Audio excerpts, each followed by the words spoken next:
कांग्रेस के 137वें स्थापना दिवस पर निशाने पर रही बीजेपी।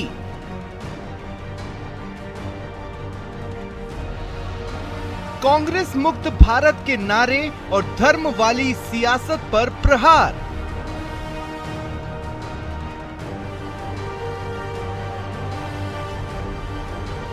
राहुल गांधी का सत्य और अहिंसा की विचारधारा पर डटे रहने का संदेश।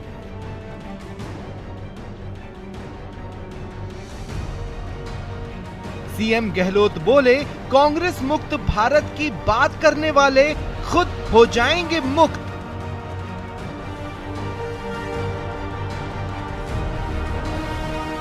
गहलोत बोले, राहुल गांधी के हिंदू वर्सेस हिंदुत्ववादी वाले बयान को समझने की जरूरत।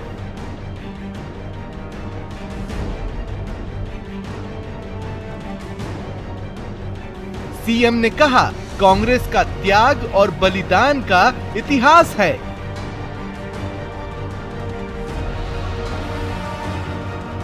कांग्रेस का धर्म आधारित राजनीति से दूर रहने का संकल्प। बीजेपी का पलटवार, कहा कांग्रेस को अध्ययन की जरूरत। अब वो तुष्टीकरण की राजनीति हिंदू हिंदुत्व के नाम पर करना चाहते हैं, लेकिन अभी उन्हें बहुत ज्ञान की जरूरत है।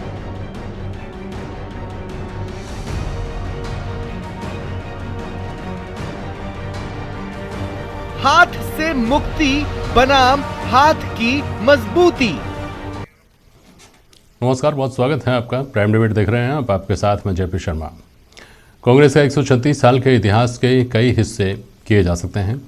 संघर्ष से सत्ता का दौर पार्टी ने तय किया और अब फिर से पार्टी को सत्ता के संघर्ष से दो चार होना पड़ रहा है। पिछले एक दशक में ही पार्टी ने कई उतार चढ़ाव देखे हैं। 2004 से 14 तक 10 साल तक देश पर राज करने वाली पार्टी अचानक हाशिए पर भी गई और कांग्रेस मुक्त भारत के तंज भी पार्टी ने झेले हैं। 4-5 राज्यों में वापसी के साथ खैर ये तंज या ये दावा तो पुराना पड़ गया, लेकिन ये साफ दिखता है कि अभी पुराना दौर लौटाना पार्टी के लिए बहुत बड़ी चुनौती है। इमरजेंसी के बाद कांग्रेस की वापसी शायद उतनी मुश्किल नहीं रही होगी जितनी अब नजर आती है और इसीलिए पार्टी नए प्रयोग, नए समीकरण और नए गठबंधन गढ़ने में लगी हुई दिखती है। तो आज प्राइम डिबेट में इस पर बात होगी इन सवालों के जरिए कि पुराना वैभव लौटाने के लिए कांग्रेस के सामने क्या क्या चुनौतियां हैं। भाजपा के कांग्रेस मुक्त भारत के दावे अब कहां खड़े हैं और हिंदू अवतार कितना बदलेगा कांग्रेस की दशा और दिशा।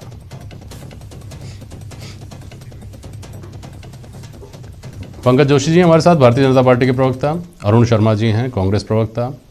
डॉक्टर वरुण पुरोहित हैं, विश्लेषक हैं। और एसपी मित्तल साहब हैं, आप वरिष्ठ पत्रकार हैं। बहुत स्वागत है आप सभी का। अरुण जी, पहले आप बता दें कि क्या इस 3 दिन के प्रशिक्षण शिविर में सीखा सिखाया गया, फिर बात आगे बढ़ाएंगे। अरुण शर्मा जी।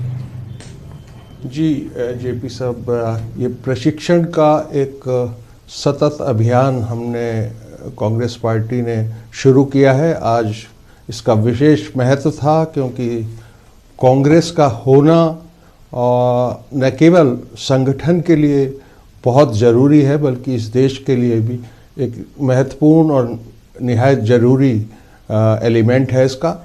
और प्रशिक्षण शिविर आमतौर पे जो हमारे कार्यकर्ता हैं उनको कांग्रेस की रीति नीति के बारे में और जो विचारधारा है उसके बारे में और जो परिवर्तन पिछले 7 सालों में हमने देखा है उसके बारे में बिल्कुल अप टू डेट करने के हिसाब से आज शुरू किया था। देखिए जेपी साहब, जैसे अभी अपने डिबेट के टाइटल में भी उल्लेख है उसका कि भारतीय जनता पार्टी 2013 में कांग्रेस मुक्त भारत का एक अभियान उन्होंने शुरू किया। उसी के चलते वो सत्ता में आई और सत्ता में आने के बहुत सारे वजह हैं, लेकिन आते ही उन्होंने कांग्रेस मुक्त भारत सबसे बड़ा प्राथमिकता समझी। समझने वाली बात यह है जेपी साहब कि ये कांग्रेस मुक्त भारत का सपना नहीं था उनका बेसिक सपना तो प्रश्न मुक्त भारत है, जहां ना विपक्ष कुछ सवाल पूछ सके, ना मीडिया सवाल पूछ सके। मतलब मिनिमम जवाबदेही जिसे कहते हैं, और उस पे वो बिल्कुल सही दिशा में बढ़े हैं।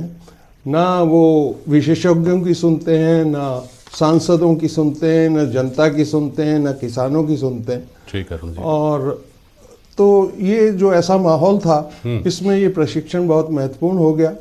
और दूसरा, हम एक ये भी चुनौती है बहुत बड़ी आज देश के सामने कि ये जो स्वयंभू हिंदू धर्म के ठेकेदार हुए हैं कुछ सालों से, उस भ्रांति को तोड़ना बहुत जरूरी है। जो इनकी गतिविधियां हैं वो जो हिंदू की संस्कृति है उससे मैच बिल्कुल नहीं करती हैं। अभी पिछली फोर्टनाइट में राहुल जी ने जिक्र शुरू किया था, उसका काफी चर्चा है आज। ठीक है अरुण जी, दो बातें आपने मोटे तौर पर कही हैं। पहली बात तो आप ये कह रहे हैं कि जो केंद्र की सरकार है, भाजपा सरकार है, भाजपा की सरकारें हैं, वो मिनिमम अकाउंटेबिलिटी के साथ चलना चाहती हैं और वो जवाब नहीं देना चाहती, किसी की सुनना नहीं चाहती। इस आरोप का जवाब पंकज जोशी देंगे। दूसरी बात आपने कही हिंदुत्व की, उस पर मैं बाद में आता हूँ, लेकिन एक सवाल का जवाब ये भी दीजिए कि प्रशिक्षण शिविर या प्रशिक्षण शिविरों में भाजपा की कमियां खामियां ढूंढने से कैसे काम चलेगा? कांग्रेस कहाँ कमज़ोर है, कांग्रेस में क्या कमियां हैं? राजस्थान जैसे राज्य जहां अशोक गहलोत जैसे चेहरों के दम पर आप सरकार में हैं, वहाँ ठीक है, लेकिन बहुत सारी जगह आप ज़मीन खो चुके हैं, बहुत सारी जगह ज़मीन आपको हासिल करनी है जो बहुत मुश्किल हो रही है। वो क्यों मुश्किलें आ रही हैं, उस सब के बारे में भी तो सोचा जाता होगा ना। जरूर जेपी साहब, ये जो संगठन की स्ट्रेंथ है, एक बार वो हनुमान जी को भी श्राप मिला था कि तुमको जब तक कोई याद नहीं दिलाएगा तुमको अपनी शक्तियां याद नहीं होंगी। इसी तरीके से कांग्रेस कर्ता को उसका जो भारत का इतिहास है उसकी ठीक समझ, कांग्रेस का जो योगदान है भारत की स्वतंत्रता संग्राम में और इस देश के नवनिर्माण में, वो एक बार फिर से समझाने की जरूरत है, क्योंकि काफी कुछ हल्ला है सोशल मीडिया पे और उसकी भ्रांतियां दूर करने का भी ये अच्छा अवसर था। ठीक है पंकज जोशी जी, देखिए केवल दावा हिंदुत्व वाली बात नहीं है। अरुण जी ने तुलना की है हनुमान जी की कांग्रेस से, समझ रहे हैं पंकज जोशी जी? देखिए जेपी शर्मा जी, पहली बात तो जो उन्होंने दो बड़ी बातें कही। पहली बात उन्होंने कही कि जो है प्रशिक्षण शिविर, देखिए प्रशिक्षण होना चाहिए, पार्टियां प्रशिक्षण करती हैं, लेकिन आपने जो बात कही वो बिल्कुल ठीक था कि प्रशिक्षण यदि कांग्रेस के कार्यकर्ताओं को कांग्रेस की नीतियां समझाई जाती तब तक तो ठीक था, लेकिन यहाँ तो कुछ चीजें और ही समझाई जा रही थी। समझाई क्या जा रही थी मैं बताता हूँ पंकज जी, आपके यहाँ भी ऐसा ही होता है। मैं बता रहा हूँ ना, मैं बता रहा हूँ ना, अभी 15 दिन पहले आपके मैं बता रहा हूँ, लेकिन हमारे यहाँ नहीं, मुझे बताइए कि हमारे यहाँ हमने कहा हमने कितने प्रोग्राम दिए? हमने 14 प्रोग्राम दिए, 15 प्रोग्राम दिए जो लगातार जो है आपने देखे, जिला बैठ के आपने पूरे जिले में देखी, आपने लगातार जो है सुशासन दिवस पूरे जिले में देखा, समर्पण नीति पूरे जिले में देखी, मंडल जो है अभियान आपने पूरे जिले में देखा। तो मैं कह रहा हूं हमारी छोड़िए, लेकिन मैं इनकी बात पे आता हूं। इन्होंने कहा कि जो है प्रश्न जो है वो जो है सबसे कम होने चाहिए। बिल्कुल प्रश्न कम होने चाहिए, क्योंकि देश में जब प्रश्न खड़े हुए आपके सामने तो आपने जो है चाहे 5 रुपए की रोटी के पेट भरने का मामला हो, चाहे आपका जो है CWG घोटाले का मामला, चाहे कोयला घोटाला, चाहे यूरिया घोटाला हो, चाहे कोई भी घोटाले रहो, बहुत सारे घोटाले लिस्ट लगे तो बहुत बड़ी घोटाले लगे, तो उन प्रश्नों पर आज भी 7 साल में कोई प्रश्न खड़ा नहीं हुआ है। ये सबसे बड़ी बात कही आपने, कहा ऐसा प्रश्न जो है देश के सामने नहीं खड़ा हुआ है, और इसी प्रश्नों को जो है रोकने के लिए हमने जो है ये कहा था कि हम सुशासन देंगे। पहली बात। दूसरी बात, आपने कहा कि जो चीजें मैंने आपको कहा ना कि जो लोग थे, अभी जो दोनों लोगों ने कहा, अजय माकन साहब ने भी कहा और मुख्यमंत्री जी ने कहा कि लोग जो है सत्याग्रही हैं और सत्याग्रही हैं। मैं पूछना चाहता हूं कि भाई आज जो है राजस्थान के मुख्यमंत्री ये बताएं कि 1998 में जिन लोगों को आपने तय किया था, कांग्रेस ने जिसने तय किया था, वो मुख्यमंत्री के दावेदार कौन थे? परसराम मदेरणा और जो है नवल किशोर शर्मा। मुख्यमंत्री कौन बन गए? सत्याग्रही से बने या सत्याग्रह से बने, ये बताएं। उसके बाद 2008 में जो है CP जोशी जी का जो है उसमें लगे, एक वोट से हरा दिया, तो ये सत्याग्रह था आपका या सत्याग्रही थी, ये बता दें। उसके बाद 2018 का चुनाव तो आपने नेतृत्व में दूसरे के लड़ा और वो जो है सत्याग्रही थी। मेरे को सवाल पंकज जी, शिमला जब आपका अधिवेशन हो रहा था, शिमला में जब कार्य समिति हो रही थी, तब आडवाणी जी और जसवंत सिंह जी का क्या प्रकरण था आपको याद होगा अच्छी तरह से। राजस्थान में 2013 में जब वसुंधरा राजे जी वापस आई थी तो कितनी जिद करके और किस तरह से आई थी वो आपको अच्छी तरह से याद होगा। उत्तर प्रदेश में योगी आदित्यनाथ को, उत्तर प्रदेश में योगी आदित्यनाथ किस तरह से मुख्यमंत्री बने वो आपको अच्छी तरह से याद होगा। इसलिए ये तय मानकर चलिए कि जो सवाल आप उनके ऊपर उठा रहे हैं उन सवालों से आप भी मुक्त नहीं है। 2013 में चुनाव किसके चेहरे पे लड़ा? हमने कहा चुनाव जिन पे लड़ा अभी बनाया कि नहीं बनाया, लेकिन यहां बता दें कि एक को बनाया आज तक। हमने तो दोनों बार जिन पे चुनाव लड़ा दोनों बार मुख्यमंत्री बने, बात सत्ता और के लेकिन यहाँ संघर्ष पर की दोनों आपने कही थी, तीनों मैंने तो सुधारणा बार आपके एक सामने बार दी। भी जो है जीरो, लेकिन आप सुनिए, देखिए, एक मिनट सुनिए। लेकिन आप जब सत्याग्रह की बात करते हैं और आपकी पार्टी के लोग जब अरुण जी एक दावा करते हैं कि साहब ये तो पार्टी ऐसी है जो सत्ता के पीछे दौड़ती है, कांग्रेस का इतिहास बिल्कुल अलग है, कांग्रेस का संघर्ष का इतिहास है, देश को आजादी दिलाई। सुनिए पंकज जी, लेकिन उसके साथ ही अरुण जी महात्मा गांधी जी की आप दुहाई देते, महात्मा गांधी जी ने तो कहा था कि कांग्रेस को अब खत्म कर दिया जाना चाहिए। महात्मा गांधी का बिल्कुल ये मत नहीं था कि कांग्रेस आगे एक राजनीतिक पार्टी के रूप में बदल जाए, चुनाव लड़े और देश पर राज करे और देश की दशा दिशा जो बदलनी है, जो बेहतर करना है वो करे। लेकिन ऐसा विचार तो नहीं था, ऐसा संदेश तो नहीं था। अरुण जी। हाँ देखिए जेपी साहब, फोन बंद करते हैं आप प्लीज। महात्मा गांधी का ये विचार एक बार उन्होंने जरूर प्रकट किया था कि कांग्रेस का एक खास मिशन था स्वतंत्रता दिलाना, और इस चरम परिणति पर जब अब देश आज़ाद हो गया है, कांग्रेस का यही काम था, इसको भंग कर देना चाहिए और नए प्रारूप में पार्टी आए, उनका अर्थ ये था। वैक्यूम तो छोड़ा नहीं जा सकता जेपी साहब, एक पार्टी का इतिहास है, उसने सेवा की है, और सच पूछे तो उस समय एकमात्र विकल्प था देश के सामने कांग्रेस। तो ऐसे में नवनिर्माण के काम से मुंह मोड़ना भी ठीक नीति नहीं होती। महात्मा तो महात्मा थे और सेवा भाव उनका सर्वोपरि था, तो उन्होंने अपनी बात जरूर कही। लेकिन आप सोचिए ना, कल्पना कीजिए कि कोई विकल्प ही नहीं है, उस समय कोई दिखता ही नहीं था किसी को। तो ऐसे में सरकार की बात समझ में आती है, लेकिन अंतरिम सरकार के बाद में चुनाव हुए थे और तमाम सीटें थी जिन पर एक से ज़्यादा प्रतिद्वंदी रहे होंगे, जिन्होंने चुनाव लड़े होंगे। इसलिए ये कहना कि विकल्प था ही नहीं देश में, इसलिए हमको जखमार कर चुनाव लड़ना पड़ा या हमको सरकार बनानी पड़ी, राजनीति में रहना पड़ा, ये तो समझ में नहीं आता है। खैर, आपके पास आ रहा हूँ वरुण पुरोहित जी। वरुण पुरोहित जी, आपको मेरी आवाज़ सुनाई दे रही होगी जी।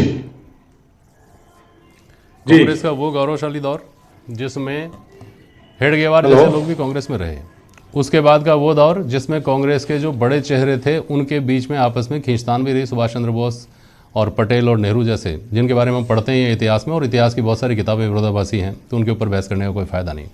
लेकिन एक वो दौर था आज़ादी से पहले का, उसके बाद का दौर जिसमें कांग्रेस ने लगातार लंबे समय तक शासन किया, एक तरफा राज कांग्रेस का रहा। और कांग्रेस का ये दौर, ये अलग अलग जो दौर हैं, इनमें कांग्रेस में क्या वो वजह रही सबसे बड़ी जिसने इसको डिटेरियोरेट किया पार्टी को? पुरोहित जी। देखिए जेपी शर्मा जी, कांग्रेस को आप 3 कालखंड में जोड़ लीजिए। आजादी से पहले की कांग्रेस तो टोटली डिफरेंट थी, सब लोग उसमें शामिल थे। आजादी के बाद से चुनावी राजनीति जब से शुरू हुई, जब से कांग्रेस और गांधी परिवार एक सिक्के के 2 पहलू हैं। विदाउट गांधी कांग्रेस बिल्कुल सड़क पर आ जाती है, बिल्कुल शिथिल हो जाती है।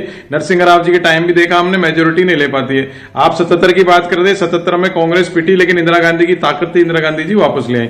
इसलिए गांधी नेहरू इनके नाम से ही, सोनिया गांधी जी इसलिए इंटैक्ट है कांग्रेस, आप ही देखिए। लेकिन डॉक्टर मनमोहन सिंह जब से आए, 10 साल उनका प्रधानमंत्री का कार्यकाल रहा। मैं ये नहीं कह रहा इकोनॉमिस्ट अच्छे थे कि नहीं थे, क्योंकि उनको पॉलिटिकल आदमी नहीं थे। कांग्रेस का जो उद्भव हुआ वो भारतीय समाजवाद के आधार पे हुआ, वो लिया है पूंजीवाद। तो कांग्रेस का वर्कर, कांग्रेस के नेता हतप्रभ हो गए, प्रधानमंत्री से कांटेक्ट खत्म हो गया, वर्कर्स का सांसदों से खत्म हो गया, मंत्रियों से खत्म हो गया। तो वो कांग्रेस 10 साल तक नीचे चलती चली गई, उसकी एनर्जी लेवल खत्म हो गया। फिर राहुल गांधी आए, राहुल गांधी ने एक एनर्जी डाली और 3-4 प्रांतों में कांग्रेस लौट कर आई। लेकिन वो आप ही देखिए, वो छोड़ के चले गए। जब आपका नेता कमान छोड़ देगा तो आप चलाओगे। जो सोनिया जी गांधी की हिम्मत है, 2004 में हो सकता था, आप जो बात कर रहे हैं वो सही हो, लेकिन 2009 में कांग्रेस वापस जीती, यूपीए वापस जीती, जिसके 2 बड़े कारण थे। नरेगा एक ग्रामीण क्षेत्र का, और शहरी क्षेत्रों ने न्यूक्लियर डील की वजह से कांग्रेस को चुना। कितना मजबूत डिसीजन इन्होंने लिया है। और उसके बाद 2014 तक, 4 से 14 तक कितने सारे राज्य थे जिनमें कांग्रेस की सरकार थी और रिपीट हुई थी। मैंने आपको यही कहा, सोनिया गांधी की वजह से और भारतीय समाजवाद से उद्भव हुआ कांग्रेस का।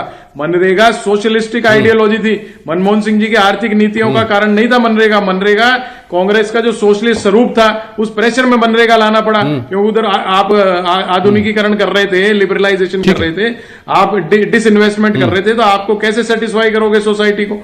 तो मनरेगा लाना पड़ा। जो हम बात कर रहे हैं, एक बहुत महत्वपूर्ण फैक्टर ये नहीं रहा है क्या, समय बहुत कम बचा है, देखिए वरुण जी बहुत कम समय बचा है, एक बहुत महत्वपूर्ण फैक्टर ये नहीं रहा है क्या कि गांधी परिवार, आपने कहा गांधी परिवार सूत्रधार हो सकता है पार्टी में, पार्टी को एक करके रख सकता है, पार्टी में कैप हो सकता है जिससे सब डरेंगे, अनुशासन में रहेंगे, लेकिन वोट दिलाने की गारंटी जो किसी जमाने में गांधी परिवार हुआ करता था वो अब नहीं है। और यही वजह है कि आप थोड़ा सा पहले जाएं तो शरद पवार और ममता बनर्जी जैसे लोग छिटके, और बिल्कुल बहुत है। नजदीक अगर हम पीछे घूम करके देखें तो वाईएस जगनमोहन जैसे नेता जिन्होंने अपने दम पर आंध्र प्रदेश पूरा जीता और सरकार बनाई, उन नेताओं को केवल और केवल लोग कहते हैं कि अहंकार की वजह से छिटक गए वो पार्टी से। मैं ये कह रहा हूं, आज प्रियंका गांधी जैसा फेस है इनके पास, लोग इंदिरा गांधी का उसमें स्वरूप देखते हैं, उनको ये बनाना नहीं चाहते। कांग्रेस की कमियां बता रहा हूं, एक व्यक्ति एक पद का सिद्धांत नहीं रहते, 20-20 साल तक एआईसीसी के महामंत्री बने रहते हैं, फिर उनको राज्यसभा भी चाहिए, दूसरे पद भी चाहिए। अभी प्रशिक्षण शिविर की बात कर रहे थे आप, प्रशिक्षण शिविर में कुछ जो 50-50 साल से कांग्रेस में, 40 साल से कांग्रेस के, 70-80 साल के हो गए, क्योंकि आपने एक बात जो शुरू में कही, किस बात के प्रशिक्षण लेंगे भाई? चाहे वो कांग्रेस का उसका नाम कांग्रेस हो या कोई दूसरी पार्टी हो, लेकिन विपक्ष किसी भी सूरत में किसी भी राज्य के लिए जरूरी है। मित्तल साहब, जो बात हिंदूवाद की आई, जहां मैंने रोक दिया था क्योंकि बहुत चर्चा इसके ऊपर हो चुकी, लेकिन एक बात यहां साफ है कि भारतीय जनता पार्टी, जहां से भारतीय जनता पार्टी का प्रादुर्भाव होता है वहां से दक्षिणपंथी पार्टी है और एलानिया है। उसको ये कभी गुरेज नहीं रहा कि वो कभी अपने हिंदूवाद के एजेंडे से, हिंदूवाद के स्टैंड से बदले या नरमी लाए। वो नहीं पहनते टोपी तो नहीं पहनते, इफ्तार पार्टियों से परहेज करते हैं तो करते हैं। तो कम से कम उनके जो वोटर्स हैं, उनके पीछे जो लोग खड़े हैं, उनको क्लैरिटी तो है कि ये भारतीय जनता पार्टी दक्षिणपंथी पार्टी है। अरविंद केजरीवाल आते हैं धर्मनिरपेक्ष चेहरे के साथ, तो हम दूसरी तरह की झेलते हैं और फिर गंगा में डुबकी लगाते हैं, फोटो खिंचवाते हैं। वो स्थिति कांग्रेस के साथ कहा जाता है कि बहुत सारे अवसरों पर कांग्रेस का हिंदूवादी चेहरा या धार्मिक चेहरा सामने आता है और फिर उसका लोप हो जाता है। मित्तल साहब। जेपी जी, पिछले दिनों जब राहुल गांधी महंगाई की रैली को लेके यहाँ भाषण करने आए थे जयपुर में, तो उन्होंने ये हिंदू और हिंदुत्ववाद की बात की थी। और मुझे लगता है कि आज जो राजस्थान के मुख्यमंत्री अशोक गहलोत हैं, उन्होंने उस बात को आगे बढ़ाया। और ये जो प्रशिक्षण शिविर 3 दिन का जो जयपुर में चला, उसमें मुझे लगता है कि कुल मिलाकर जो फोकस रहा वो कार्यकर्ताओं को ये समझाना रहा कि हिंदू अलग है और हिंदुत्व अलग है, हिंदुत्ववादी अलग है, ये इनका समझाने का रहा। अब ये कितना इसमें सफल होते हैं, कितना लोगों को ये अपील करता है ये इनका कि हिंदू अलग है, हिंदुत्ववादी अलग है, तो ये तो आने वाले समय ही बता पाएगा। लेकिन जब कांग्रेस अपना 137वां स्थापना दिवस बना रही है, तब जेपी जी ये इसमें बात बहुत महत्वपूर्ण है कि आज आखिर में हालत, मतलब कांग्रेस आज किस हालत में खड़ी है। हम देख रहे हैं कि 545 सांसदों में से कांग्रेस के पास में आज देश भर में कुल 52 सांसद हैं, और उनमें से सिर्फ 6 सांसद ऐसे हैं जहां भारतीय जनता पार्टी से जीत कर आए हैं, बाकी 46 अन्य पार्टियों से जीते हुए हैं। हाँ, तो कांग्रेस की स्थिति को यह भी देखना पड़ेगा ना कि 137 वर्ष बाद में आखिर कांग्रेस क्या खड़ी है। और अभी जो क्या नाम से राजनीतिक विश्लेषक थे, उन्होंने कहा कि अब जो ये कांग्रेस है वो जो गांधी परिवार है उसके इर्द गिर्द खड़ी है, और यदि इसमें से गांधी परिवार को अलग कर दिया जाए तो मुझे लगता है कि शायद कांग्रेस की कोई स्थिति नहीं रहेगी। लेकिन मुद्दा ये है कि ये गांधी परिवार कांग्रेस को कहां तक ले जाना चाहता है, क्या नेतृत्व करने में सफल है। अभी हम देख रहे हैं कि उत्तर प्रदेश का जब चुनाव हो रहा है तो कांग्रेस की स्थिति आज भी वहां पे 4थे नंबर की है, जो पहले भी थी और आज भी है। तो ऐसी स्थिति के अंदर देखा जाए तो कांग्रेस को यह देखना पड़ेगा कि 137 वर्ष बाद में वो किस स्थान पर खड़ी हुई है। और जहां तक हिंदू और हिंदुत्व का मुद्दा है, मुझे लगता है कि जनता सारे उसको खेल को समझ रही है, कांग्रेस की भावना को समझ रही है। और जो आपने भारतीय जनता पार्टी के लिए बात की कि वो कहते हैं कि हम हिंदुत्ववादी हैं, तो हिंदुत्ववादी के नक्शे कदम पर वो चलते भी हैं। ठीक है, पंकज जोशी आप बीच में कुछ कहना चाह रहे थे, समय नहीं दे पाया था, समय बहुत कम है, बोलिए अपनी बात। नहीं, मैं तो इतना ही कहना चाहूंगा कि देखिए जिस तरीके से राहुल गांधी यहाँ कह करके गए कि जो है एक शब्द के 2 अर्थ नहीं होते, मैं कह रहा हूँ पर्यायवाची शब्द जो है किसके अर्थ है भाई। दूसरा, अब हिंदू और हिंदुत्व की बात चल रही है, तो मैं कह रहा हूँ कि आज संधि विच्छेद ही पढ़ लीजिए कि हिंदू हिंदुत्व का ये जो चीजें हैं केवल आप अर्थों का अर्थ लड़ाई करके, और ये आपकी जो अभी बिल्कुल मित्तल साहब ने कहा कि सवाल व्याकरण का नहीं है, सवाल, हाँ बोलिए अपनी बात पूरी करिए। मैं यही कह रहा हूँ। और अब आप देखिए प्रशिक्षण शिविर, मुझे बताइए प्रशिक्षण शिविर में कहाँ गए सचिन पायलट? नहीं, पहले क्यों नहीं बात, वो व्याकरण की बात कर लेते हैं। अरुण जी देखिए, इतनी बात समझ में आ सकती है कि आप ये कहें कि व्याकरण में ना जाएं, हिंदू और हिंदुत्व 2 अलग अलग चीज़ें हैं, लेकिन वो तीसरा वर्ग भी है जो हिंदुत्व और इसके अलावा वो हिंदू है जो हिंदुत्व वाला जो कट्टरवाद आप कह रहे हैं ना, वो तो नहीं है, लेकिन हिंदुत्व का गौरव महसूस करता है और उसको प्रकट भी करना चाहता है, और यह भी अपेक्षा करता है कि अगर मैं अपने हिंदुत्व का गौरव प्रकट करूँ तो कोई उस पर आपत्ति ना करे। और चूंकि आपत्ति की जाती है दूसरी तरफ से, तो वो व्यक्ति कहाँ जाएगा, वो उसको आप कहाँ रखेंगे? अरुण जी देखिए जेपी साहब, 12 दिसंबर को राहुल गांधी जी ने यहाँ जो महंगाई की रैली थी, इसमें महंगाई प्राथमिकता जरूर है आज भी देश की, लेकिन फिर भी उन्होंने ये मुद्दा उठाया 12 दिसंबर को। आज अपन 28 दिसंबर पे हैं, 14 दिन की मैं 3 छोटी छोटी घटनाएं फटाफट बताता हूँ। नहीं है, इतना समय समाप्त करिए आप अपनी बात को। हरिद्वार देख लीजिए आप, धर्म संसद का उद्घोष देख लीजिए आप, रायपुर का दूसरा वो देख लीजिए, 2.3% की पॉपुलेशन वाले ईसाई समाज के गिरजाघरों पे आक्रमण देख लीजिए। मैं 12 दिन का हिसाब दे रहा हूं सिर्फ यही हम समझाना चाह रहे हैं कि ये जो चुनावी हथियार बनाया जाता है इसको, अच्छा ये सब होती ही चुनावों के आसपास है। दलित को कल जो है आपने शुक्रिया आप सभी का प्राइम डिबेट में शामिल होने के लिए। आज के लिए बस इतना ही, नमस्कार।